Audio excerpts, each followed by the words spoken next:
ang engaged couple na sina Gerald Napoles at Kim Molina along with Joel Saracho, ang mga bagong karagdagan sa cast ng top rating at long-running action drama series na FPJ Batang Quiapo, na pinagbibidahan ni Coco Martin na siya ring tumatayong creative director, co-director at co-producer ng serye. It was only last month na ma-engage sina Gerald at Kim matapos ang kanilang mahigit 10 taong relasyon.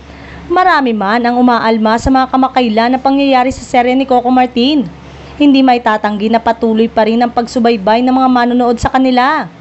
Patok pa rin daw talaga sa masa ang mga kaganapan sa Batang Quiapo, lalo na ang mga eksena ng mga babaeng artista na nagpapakita na palaban at husay sa mga action scene. Bukod sa karakter ni Coco na si Tanggol, gabi-gabi ring inaabangan ng mga manonood ang mga matatapang na babae tulad ng karakter ni Charo Santos, Irma Adlawan, Lorna Tolentino, Tessie Tomas.